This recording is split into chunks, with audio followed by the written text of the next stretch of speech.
Non, mes parents, ils avaient zéro problème avec l'idée que je fasse pousser de la weed dans le jardin. La seule exigence qu'ils avaient, c'était que je leur file une partie de la récolte. Mais pour leur conso perso, du coup ? Ouais, et pour filer à leurs amis. Ah ouais. Oui, ils étaient super détentes, quoi. On s'y met ? Ouais, quand tu veux. Bonjour à toutes et à tous, je suis Brice. Et je m'appelle Yann. Vous écoutez Outsiders. La drogue, ça te donne un sentiment de toute puissance. Moi, je suis alcoolique et j'aurais toujours envie de boire. Mes idées deviennent tout à coup riantes. Mes préoccupations s'effacent, mes humeurs noires se dissipent. En même temps, je suis rentrée chez moi et je me suis dit, est-ce que j'étais vraiment libre quand je buvais ? Je crois pas, en fait. Ah, mais c'est le CBD. J'ai fouillé, gratté le sable dans l'espoir stupide de trouver quelques parcelles de stupéfiants. C'est de la weed, mais avec un taux de THC très très bas. Et je me barre tout de suite, je plante tout le monde pour aller me défoncer chez moi tout seul. Bonjour tout le monde, merci de nous avoir rejoints pour ce nouvel épisode d'Outsiders. On est un podcast qui parle de marginaux et de marginalité.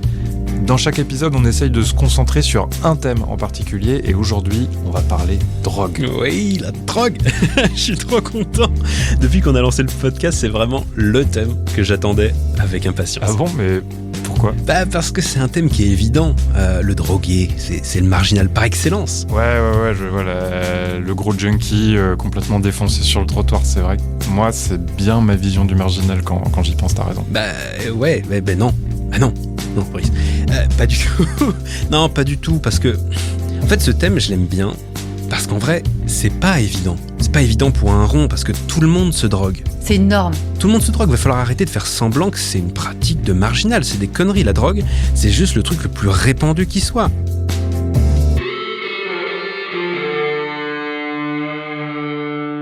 1,5% des Français a pris de l'héroïne. » Ouais, 1,5%, c'est pas beaucoup. De l'héroïne. Ok, mais la cocaïne, c'est 5,6%. Ouais, ça fait une personne sur 20. Bon, j'avoue, c'est déjà un peu plus. Ok, et maintenant on passe au cannabis. 45% des Français a déjà fumé du cannabis. On est quasiment sur un Français sur deux. Et là, on parle des drogues illicites. Ah ouais, parce que tu mets aussi le tabac dans le même panier ? Le tabac et l'alcool, c'est des produits qui cochent toutes les cases de la définition de drogue. C'est une substance qui perturbe le fonctionnement du système nerveux ou qui modifie les états de conscience. C'est la définition légale. Je vois pas pourquoi je les mettrais pas dans le même panier. Ils sont dans le même panier. C'est quoi les chiffres ? Là, on parle même pas d'expérimentation, hein. Parce que tout le monde, quasiment, a expérimenté à un moment ou un autre, souvent dans sa jeunesse. Là, c'est les chiffres cette année. Est-ce que vous avez consommé cette année ? Le tabac, c'est 30% des Français adultes. Et l'alcool, c'est 87%. Donc, on est tous des marginaux, c'est ça ? Non, en fait, au contraire. Parce qu'ils disent quoi, ces chiffres ? Ils disent que la drogue, c'est accepté, que c'est répandu et que c'est banal. Statistiquement, c'est pas marginal. Ou alors, effectivement, oui, ça veut dire que tout le monde est marginal. Mais dans ce cas-là, marginal, ça veut plus rien dire. Pardon, mais déjà, moi, je crois que la distinction drogue légale, drogue illégale, elle est importante. Le tabac et l'alcool, ça a beau cocher toutes les cases, comme tu dis, c'est en vente libre. Donc, par définition, c'est pas la même chose. Si on pousse ton argument jusqu'au bout, on peut carrément rajouter le café, le sucre. On garde juste les drogues illicites. 45% des Français ont déjà testé le cannabis, mais c'est ni accepté, ni répandu, ni banal. Tu peux pas dire ça. Alors, j'ai caché mon micro. Et je vais aller essayer d'acheter de la marijuana. Du coup, j'ai fait le test. À Paris 8, là où j'en achetais il y a très longtemps, quand j'étais étudiant. J'ai fait toutes mes études à Paris 8. C'est la fac de Saint-Denis, meilleure fac du monde, mais c'est pas le propos. Entre autres spécificités, il se trouve qu'à Paris 8, au bâtiment A, derrière l'amphi A1, il y avait un type qui dealait du shit et de la weed. Bonjour. T'es allé choper là où t'avais tes habitudes. Pardon ? Vous allez où ? Alors, je vais aux inscriptions master pour prendre des renseignements. Exactement. Bon, après, j'avais pas pensé à un petit détail. J'ai pas rendez-vous, je viens prendre des renseignements. Il y a besoin d'un rendez-vous forcément ? Il y avait un vigile à l'entrée, j'ai dû improviser. Ah, c'était en plein coronavirus, en fait. Elle était fermée, la fac. D'accord. Ok, bon tant pis. Merci beaucoup. Au revoir. Oh, cet échec, putain. J'étais parti du principe que j'allais choper à Paris 8 et clairement c'était mort. Donc je me suis mis à réfléchir à mes autres plans. Le problème de mes autres plans, c'est que vu que j'ai pas fumé depuis 10 ans, ils sont tous périmés mes plans. Il y avait le dealer de Paris 8, il y avait mes potes qui chopaient pour eux et à qui j'achetais derrière. À un moment, il y avait même un plan avec une meuf qui vendait de la weed au bas d'un bel immeuble bourgeois à Montmartre. Ah ouais, le plan grand luxe, quoi. Ouais, carrément. Bon, et puis à la fin, du coup, c'était moi le plan. Je cultivais et je vendais aux autres. Donc l'approvisionnement, c'était pas compliqué. Donc bref, j'étais dans le métro, je pensais à ça, et ça me faisait chier parce que mon but c'était de prouver que la drogue s'était répandue et banale. J'ai eu une idée de génie, je suis allé sur Twitter, j'ai tapé livraison weed, et je me suis inscrit à tout un tas de groupes WhatsApp de livraison de drogue. En fin d'après-midi, j'arrive chez un pote, T'as des feuilles ou pas? et j'ai commencé à discuter sur ces groupes WhatsApp pour qu'on se fasse livrer. Ouais, j'ai acheté des feuilles du tabac. On dirait un papy de la drogue qui essaye de faire comme les jeunes. Ouais, un peu. Franchement, c'était trop drôle à faire. Avec l'excuse d'en faire un podcast en plus, c'était juste une trop bonne soirée qui s'annonçait. Donc je discutais avec les mecs sur les groupes, ils me conseillaient quelle variété commander. Il me dit, en fait, je suis devenu vieux, je connais plus les spots pour les choper. Non, en fait. 2 minutes sur Twitter, 3 minutes. En attendant de confirmer la commande, on s'est mis à jouer à Mario Kart.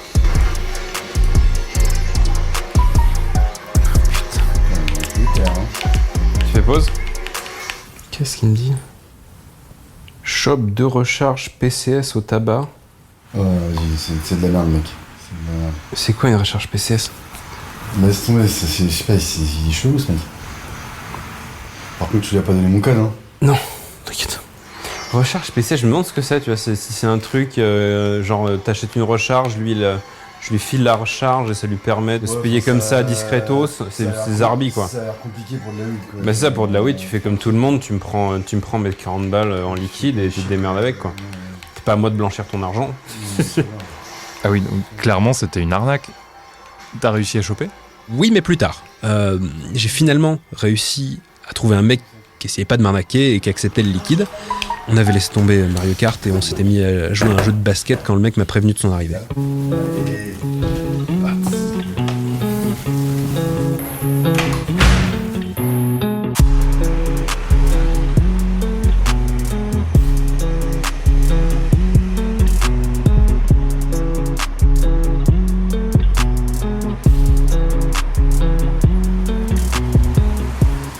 Hello. Ça va bien? Bien et toi? Oh, t'inquiète, après. Allez. T'inquiète. Juste je t'explique un peu. Ouais, ça roule. Ça, c'est l'arlequin. Royal. Moi, je te mets une petite feuille, un paquet de feuilles. Ah, stylé. Voilà. Et ça, comme je t'ai dit, c'est les 6 grammes de small bud. Les small buds, ouais. Je sais pas si tu vois, c'est quoi à peu près. Non. C'est des. En fait, t'as vu ce que je t'ai donné, c'est les grosses têtes. Ouais, c'est les classiques. Ah ouais, c'est les petites coupes. Ça, c'est les petites coupes, ouais. Nickel. Ça, normalement, on le fait à 30 balles, le pocheton comme ça. Ouais. Mais là, dans la semaine, vu que c'est les soldes et tout, Ouais. on l'offre avec. tu Ah, vois. stylé. Du coup, voilà. Ça, je t'ai mis en Trop strawberry. bien. Ça, je Ok, t'ai mis c'est l'autre. Et l'autre, ça, c'est Et- arlequin. ok. Voilà. Bah ouais. Tu me diras ce que t'en penses. Tu vois, demain, on va recevoir d'autres variétés. Ouais. On aura de la gorilla, gelato et mango. Donc voilà, tu me diras ce que t'en penses de tout ça. Et voilà. Parce que moi, je commande par rapport à. Tu vois, ce que me disent les clients. Ouais, ce qu'ils aiment bien et tout. Ouais, voilà, exactement. Bah grave, je te fais un retour. Et voilà. En tout cas, merci à toi. Stylé. Et bonne soirée. À la toi aussi. prochaine. Ciao. Merci.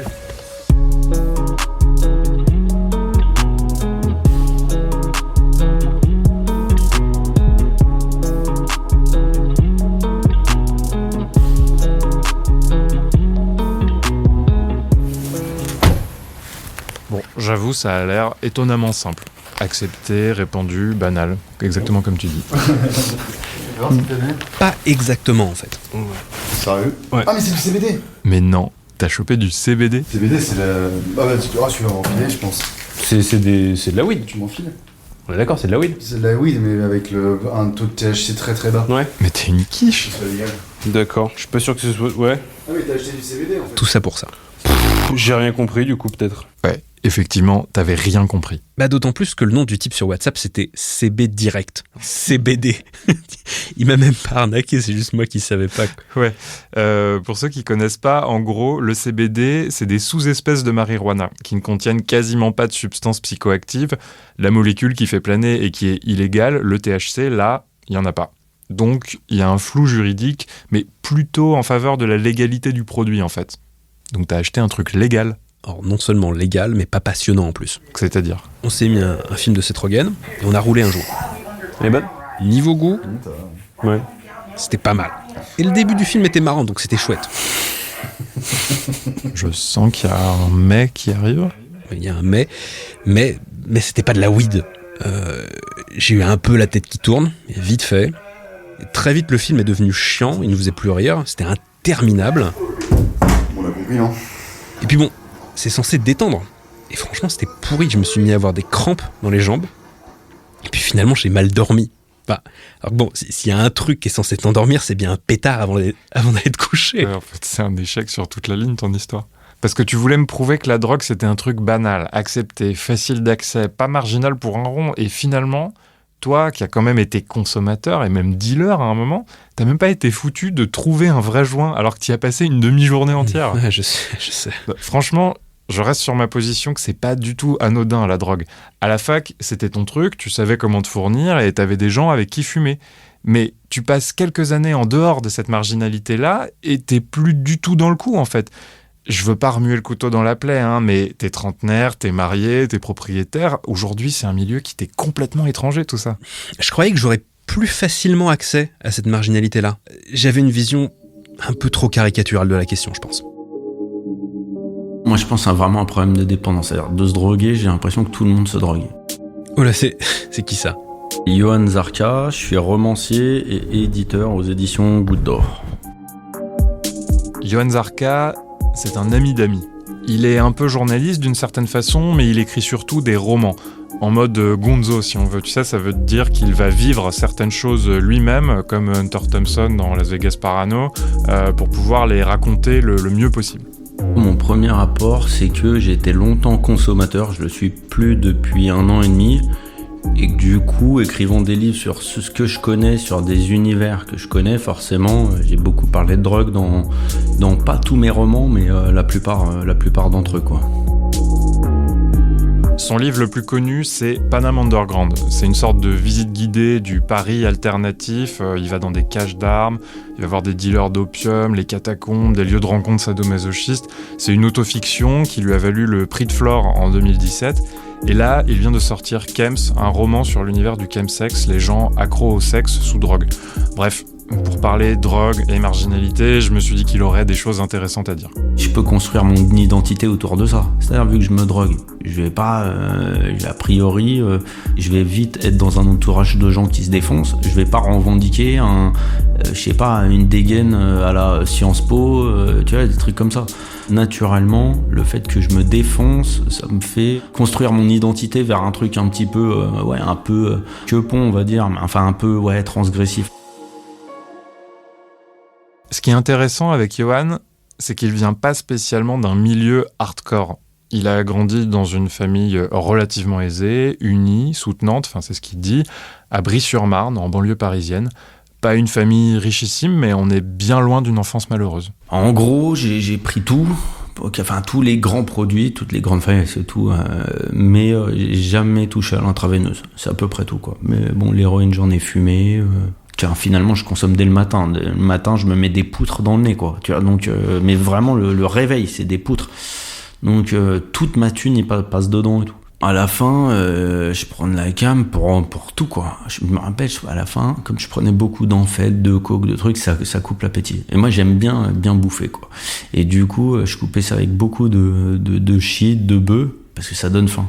Et donc à la fin, ça me servait à me donner faim pour pouvoir me faire des gueuletons super dégueulasses. Donc à la fin, c'était surtout. Mais en même temps, il fallait que je dorme. Alors sur la fin, c'était assez trash, parce que je m'endormais avec du GBL, donc du GHB. Dans ma tête, c'était dangereux de coupler des amphètes avec des somnifères. Donc à la place des somnifères, je mettais du GHB, quoi. Et je me faisais des comas, ce qu'on appelle des G-Hall. Il me fallait de la cam pour tout. Effectivement, pour m'amuser, enfin pour faire la teuf.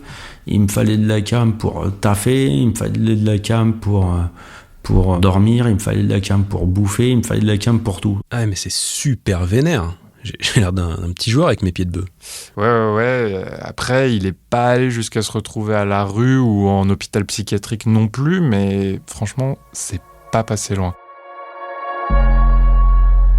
Il y a 1 an et demi, il a enchaîné 2 overdoses et il a fini aux urgences à chaque fois à quelques mois d'intervalle seulement. Depuis, il a tout arrêté d'un coup et il est encore en désintoxication aujourd'hui. Mais ça a commencé comment ? Classique, le shit, que j'ai découvert vers 14 ans à peu près. Ça m'a plu tout de suite et j'y suis allé. Et aussi l'eau écarlate qu'on achetait dans les pharmacies et qui me servait bien à fuir les cours. Et ça, j'ai tout de suite aimé aussi. En gros, c'est ça, c'est un détergent, c'est un truc qui te défonce. Et ça, j'ai aimé, j'en ai pris beaucoup aussi. Pareil, à peu près vers 14-15 ans, au même âge à peu près. Ouais, j'étais gamin, j'étais vraiment dans un truc quand même assez transgressif. J'étais beaucoup dans le vol, dans les bastons, j'étais dans tous ces trucs-là. Mais ça a été vraiment... ouais, c'est ça. Ça a été fait au début vraiment de manière récréative pour déconner, quoi. Il a continué comme ça tout le début de son adolescence, principalement avec du cannabis. Puis, au début de ses études, il déménage à Paris. Et là, il découvre la cocaïne, puis les extas et toutes les autres drogues. Et ensuite, c'est là que tout s'enchaîne. Il teste de plus en plus de substances, il fait de plus en plus la fête. Et surtout, ça lui plaît de plus en plus. C'est vrai que c'est un truc qu'on n'entend pas tant que ça, parce que la drogue, c'est généralement pris sous l'angle de la santé publique, mais la drogue, c'est marrant. Je veux dire, les gens, ils se droguent pas pour se faire du mal. Ils se droguent parce que c'est agréable à la base. Ça te met dans un état second, ça brise certaines barrières, ça te fait faire des trucs hyper drôles. Bien sûr. Après, il y a les conséquences sur la santé, le travail, il y a les dépendances et l'isolement que ça peut entraîner. Ça, c'est le revers de la médaille, quoi. J'imagine que c'est à cause de ça qu'Johann Zarca a arrêté. Ça a dû commencer à lui poser problème avec son boulot, un truc comme ça. Ah non, pas du tout. Au contraire, c'est même pendant cette période qui ça a le plus marché. Il commence à écrire, il crée son blog, il se fait des contacts, il est publié, il crée sa maison d'édition, il gagne un grand prix littéraire. Enfin, sur le papier, ça allait plutôt vachement bien. La drogue, ça te donne un sentiment de toute puissance. Certaines drogues peuvent rendre plus performant. Il y a aussi, je me découvre assez anxieux, donc je pense à pu pallier à de l'anxiété. Voilà, je pense que c'est multifactoriel, de toute façon. Non, franchement, quand j'ai commencé à aller à 14 ans, pour de vrai, moi, que tu me disais cannabis, crack, coke, je pense que quand même, alors, c'est pas la problématique du produit, je pense que c'était le mode de consommation. C'est vrai que je pense que l'intraveineuse, ça m'aurait pas branché plus que ça, quoi. La sniffette, franchement, entre de l'eau écarlate, tu te fous un mouchoir sous le nez et tu sniffes, et de la coke, bon. Et aujourd'hui ? Aujourd'hui, non, je vois pas vraiment la diff non plus. Je pense que c'est un mode de consommation et un mode de pensée qui t'emmène qui peut t'emmener vers un partage en couille, mais je crois pas au produit pire qu'un autre. Pas tellement, quoi. Mais alors, pourquoi il a arrêté au final ? En 2019, il a quand même fait 2 overdoses, comme ça on l'a déjà dit. Mais bizarrement, c'est pas la raison principale pour laquelle il a arrêté. Mais il y a un moment, la cam, ça marche plus. Vraiment, il y a un truc où tu multiplies les doses et qu'est-ce qui se passe ? T'es moins efficace au taf, t'as des parano qui s'installent. Je me suis retrouvé 2 fois à l'hosto en 2019, 2 fois. La deuxième fois, je suis sorti de l'hosto, je me suis remis les mêmes quantités dans la gueule. Donc il y a un moment, en fait, le truc, ça marche plus.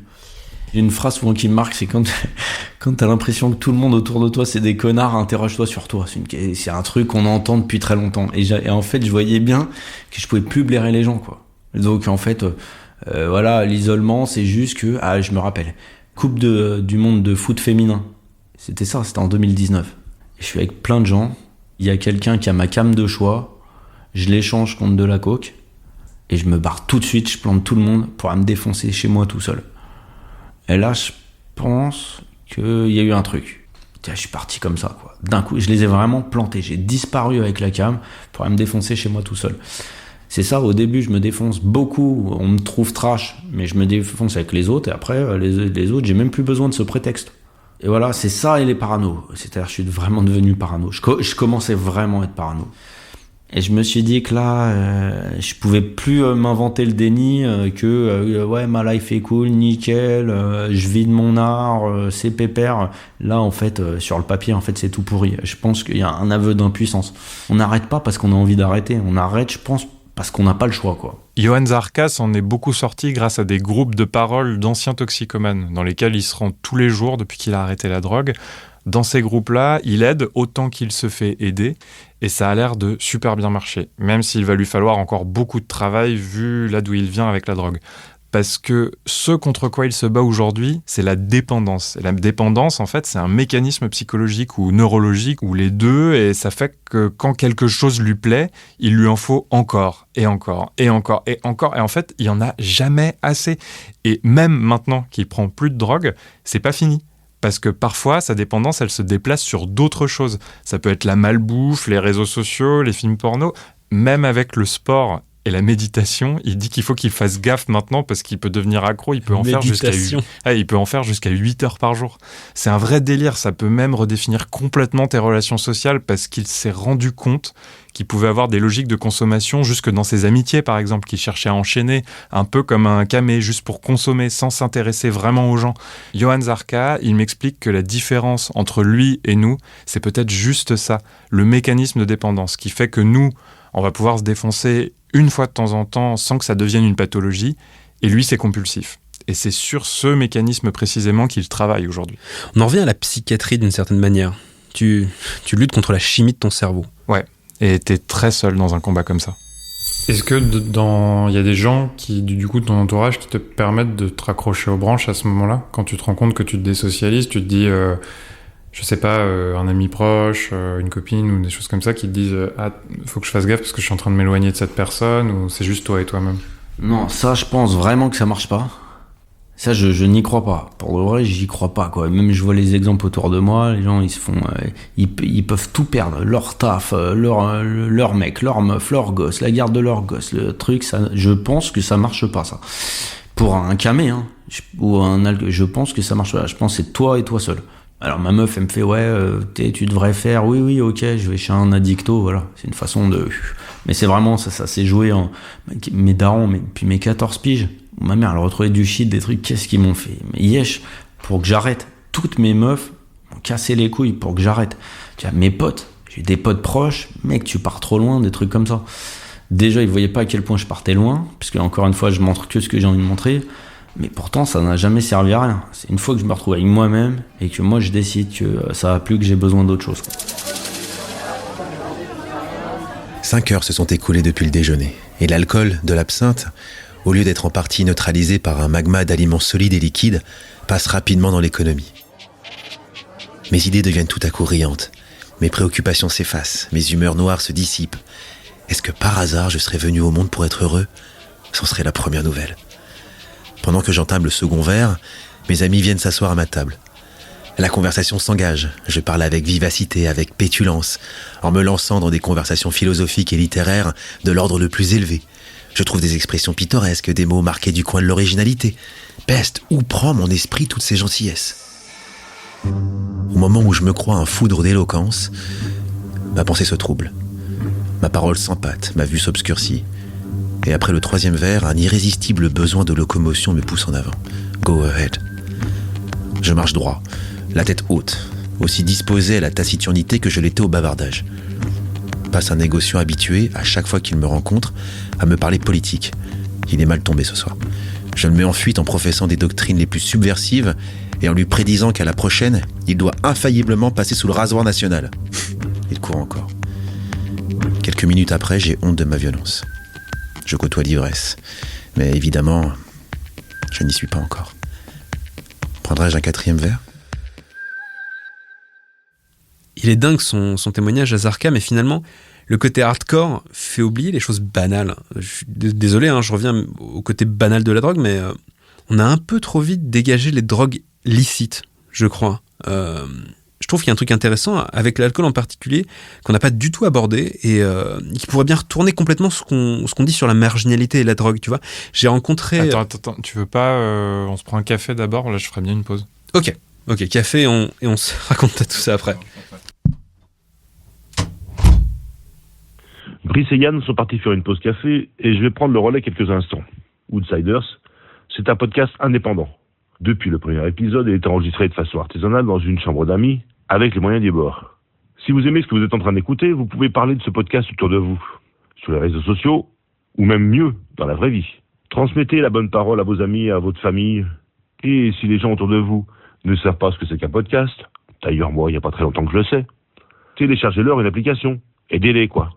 Après un an et demi de pause, Outsiders a pu reprendre grâce au soutien de plus de 170 personnes, qui ont participé à une campagne de financement participatif. L'épisode que vous écoutez, les reportages, les déplacements, les comédiens, les musiciens, la réalisation et même les bières, tout ça existe parce que des gens ont décidé de faire vivre ce podcast indépendant. Qu'ils en soient remerciés. Si vous aussi, vous voulez faire vivre Outsiders, abonnez-vous au podcast, suivez-le sur les réseaux sociaux et ajoutez une bonne note ou un commentaire enjoué sur Apple Podcast. Ça permettra à d'autres gens de découvrir cette série documentaire. À bientôt. Au fait, moi, c'est Bruno. Qu'est-ce que je voulais te raconter Ouais, au départ, tu sais, je disais que la drogue, c'était répandu, banal, accepté. Ouais, et tu t'es contredit dans la foulée avec ta tentative ratée de trouver de la weed, ouais. Ouais, c'est ça. Mais j'en reviens à l'alcool. C'est une substance qui modifie ton humeur, qui modifie ton comportement et qui, par-dessus le marché, est un des trucs les plus addictifs qui soit. Donc, 100% la définition d'une drogue. Ouais, moi j'ai encore un peu de mal avec cette idée. Alors, je vais rencontrer Claire Touzard, qui a écrit un bouquin qui s'appelle Sans alcool, où elle raconte comment elle a arrêté l'alcool après en avoir bu beaucoup. Elle était alcoolique ? Elle a arrêté l'alcool il y a 1 an et demi maintenant. Bonjour. Enchantée. Enchanté. Vous voulez un Merci. café peut-être ou quelque chose? Je suis pas contre un café. C'est gentil. En fait, ce qui est intéressant, c'est que pour certaines personnes, je suis pas alcoolique parce que je pense qu'elles boivent autant que moi en se considérant bon vivant. Mais je sais pas, c'est pas tant la consommation et le degré de consommation, c'est plus les effets en fait que ça causait. C'est-à-dire que je buvais de plus en plus seule. Ça avait des effets très néfastes sur moi. Moi qui suis une grande anxieuse, en fait, ça accélérait mon anxiété. Aussi, je faisais partie de ces personnes qui switchaient un peu avec l'alcool. C'est-à-dire que en fait, ça me rendait plus agressive ou, enfin, en tout cas, ça transformait beaucoup ma personnalité.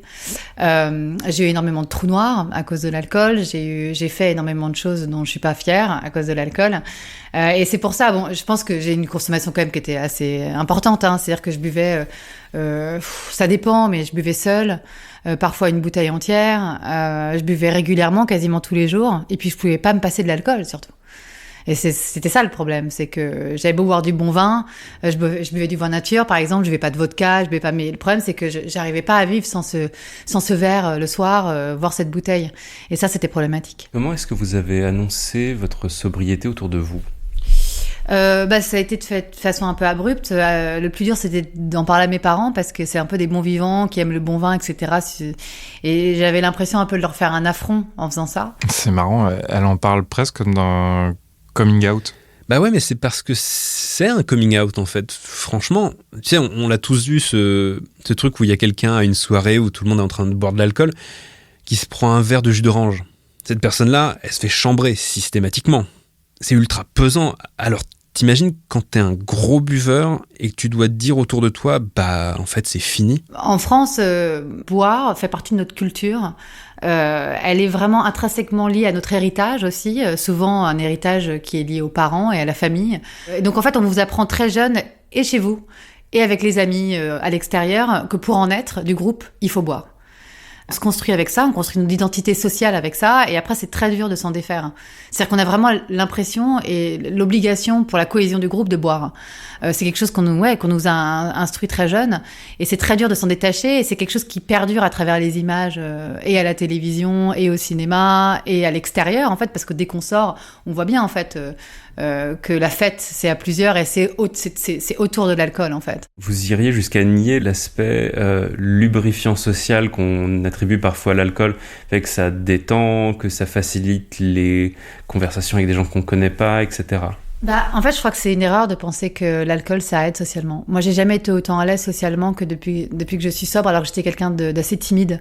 Parce que, au fond, arrêter l'alcool, ça m'a obligée à regarder tout ce que je voulais pas voir de moi. Ça m'a obligée à m'aimer mieux, à avoir plus confiance en moi. Le fait que je ne boive plus a aiguisé mon esprit. Je me suis sentie plus intelligente aussi. Je buvais pour être à l'aise, mais très vite j'étais bourrée, très vite je faisais des conneries, très vite le lendemain je m'en voulais, et c'était une sorte de cycle comme ça en fait qui m'handicapait quoi. Et c'est ça qui est marrant, c'est que pendant des années j'ai fait quelque chose qui empirait la situation. Alors que depuis que je suis sobre, en fait le fait d'avoir plus confiance en moi et de m'aimer mieux et vraiment favorise mes rapports sociaux et en fait m'aide dans ma timidité.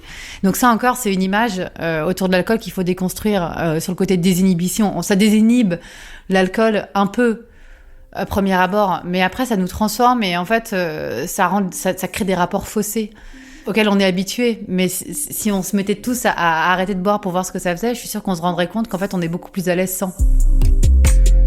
C'est marrant, mais j'ai du mal à envisager l'alcool comme une drogue à part entière.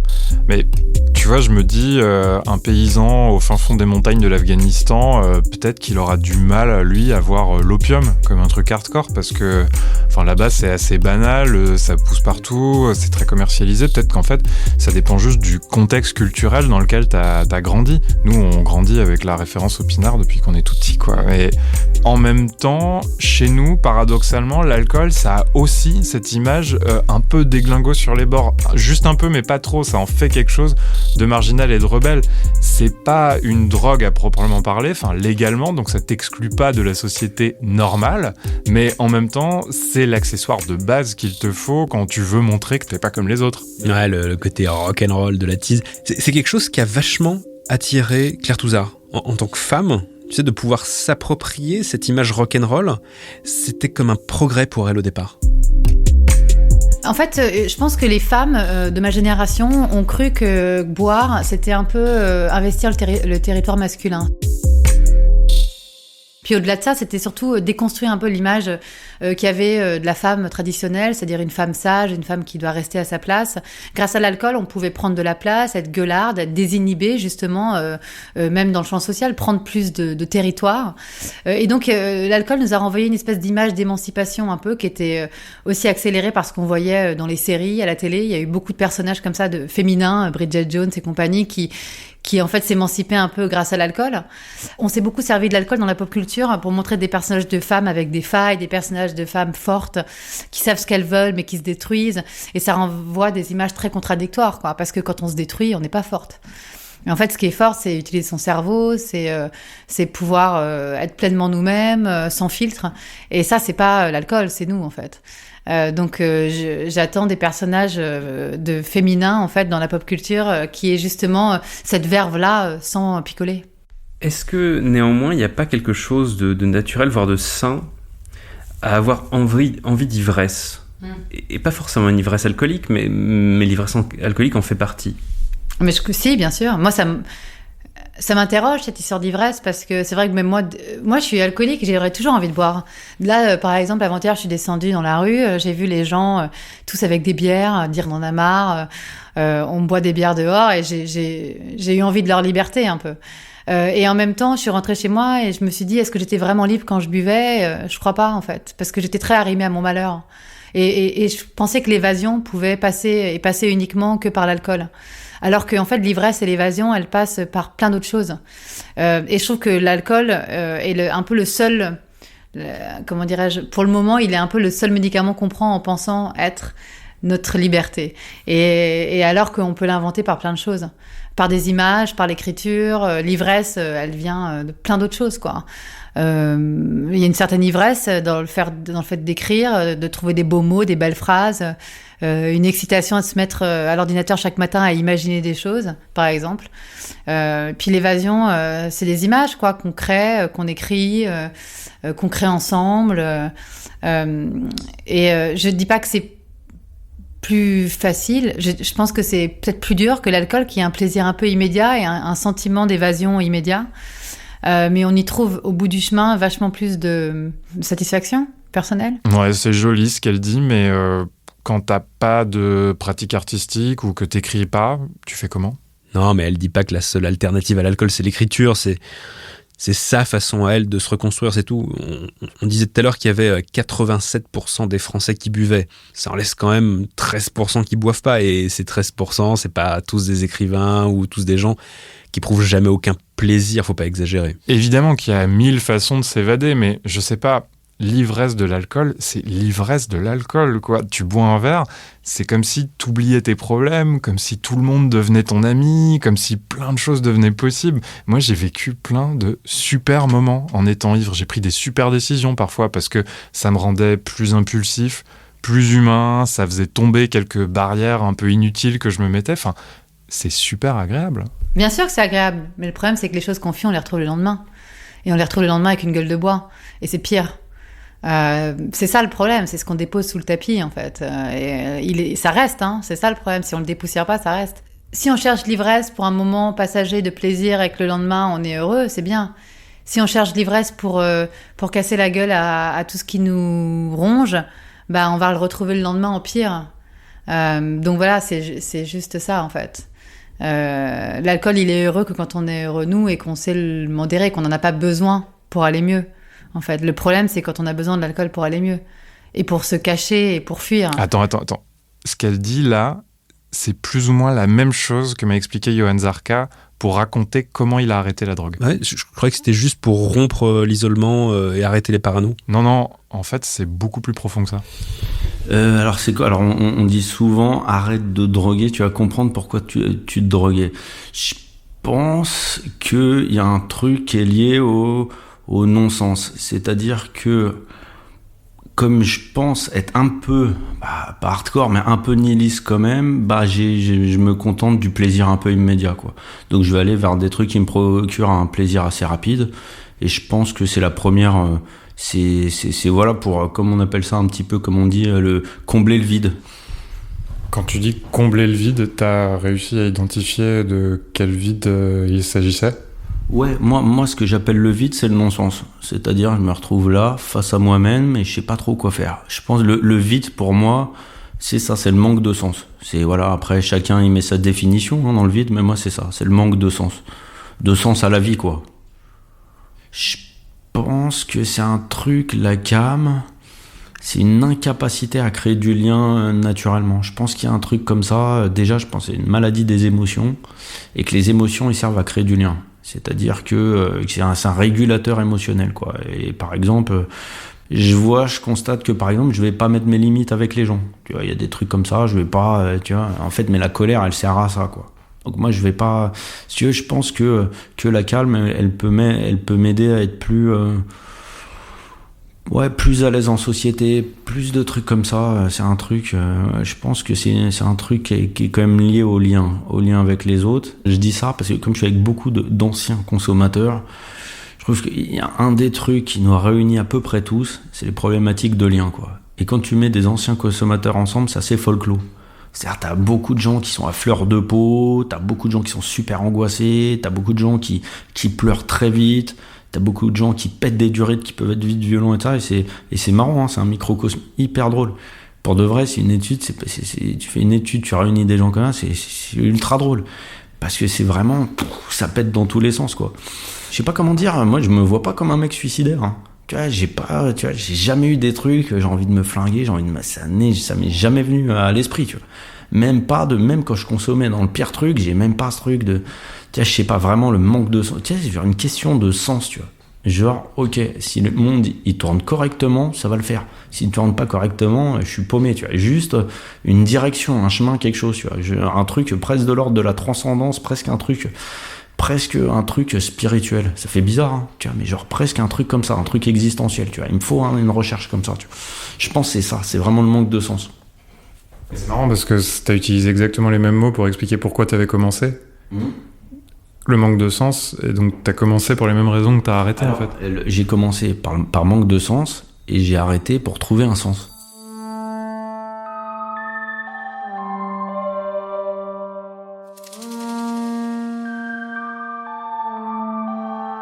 Il faisait une nuit pleine de lune.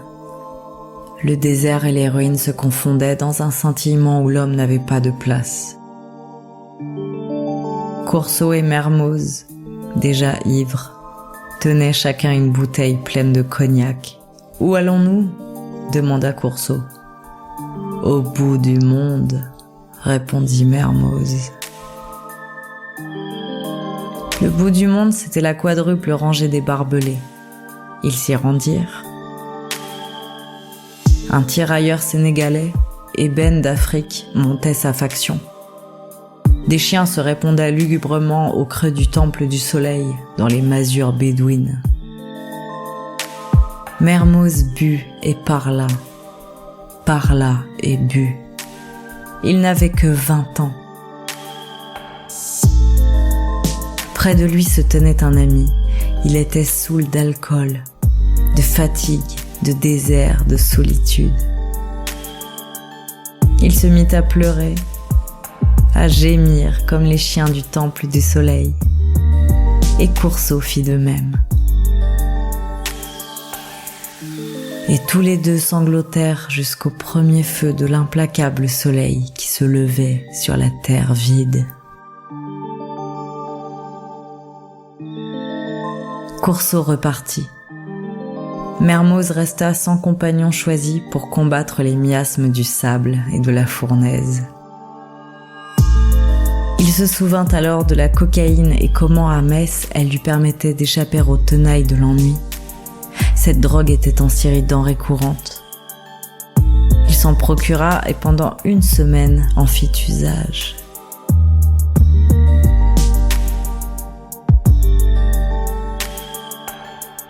Mais les dieux interdits sont jaloux. Ils ne permettent que leur culte. Mermoz, en pilotant, observa dans ses réflexes une désobéissance. Elle était à peine perceptible, mais elle lui suffit. À 20 ans, comme à la veille de sa mort, les gestes du vol étaient pour lui sacrés. À peine avait-il atterri à Palmyre que Mermoz courut jeter ce qui lui restait de poudre blanche dans une dune à l'écart du terrain.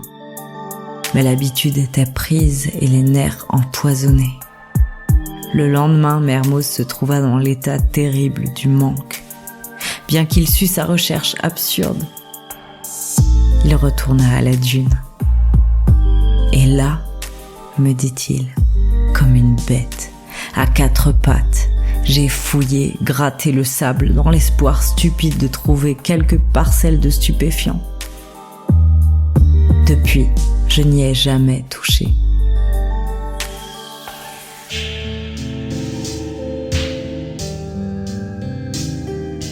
Je trouve que par exemple notre génération, elle a beaucoup fui la réalité.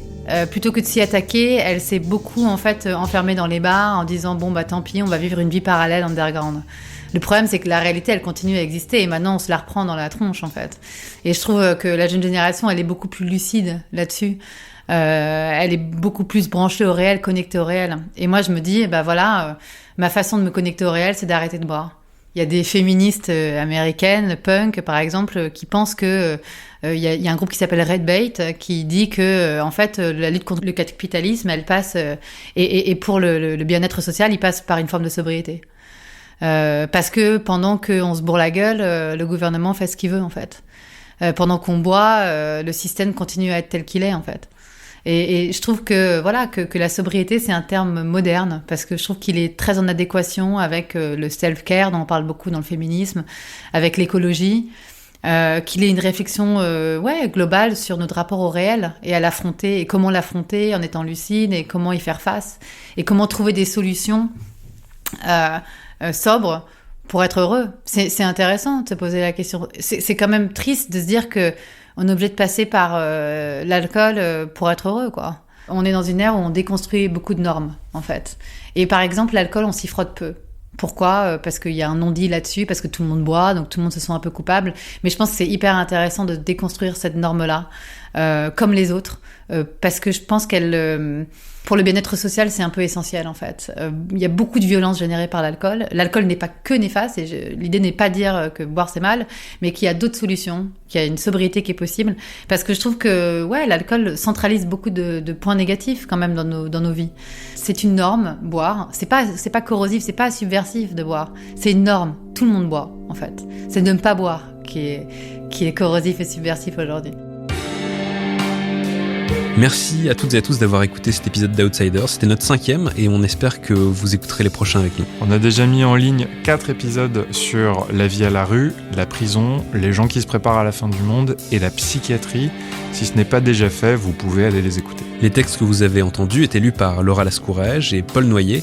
Il s'agissait d'un extrait de la biographie de l'aviateur Jean Mermoz, écrite par Joseph Kessel. Et d'un extrait d'un livre de 1867, La question de l'absinthe, par Henri Lierre. La musique originale et le montage sont réalisés par Pierre et Mathieu Chavanjon de la société Majora. Si vous avez envie d'un peu de lecture, on vous conseille aussi Panam Underground de Johan Zarka aux éditions de La Goutte d'Or. Ainsi que Sans alcool de Claire Touzard chez Flammarion. Et si vous pouvez nous écouter aujourd'hui, c'est grâce au soutien de 170 personnes qui ont participé à notre campagne de financement participatif à l'automne dernier. Remerciements tout particuliers donc à, entre autres, Joël Andloer, Dimitri Mochien, Sylvie Isambert, Richard Gobelot, Joséphine Bonardo, Alwyn Girondeau, Catherine de Vaublanc, Pierre Lisbonis, Antoine Ricard, Isabelle Madsen-Chaffonjon, Sabine Madsen, Patrick Souville, Bruno Plantier, Victor Miget, Baptiste Condeminas, Valérie Mauduit, Antoine Sanouillet, Jean Simon et Dorian Salor. Merci de nous avoir écoutés jusqu'au bout et à bientôt. À bientôt.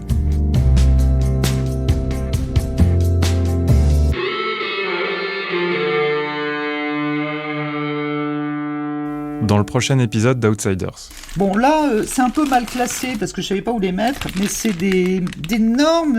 C'est des godes. Oui, c'est d'énormes godes qui viennent des États-Unis. Alors ça coûte. C'est gigantesque.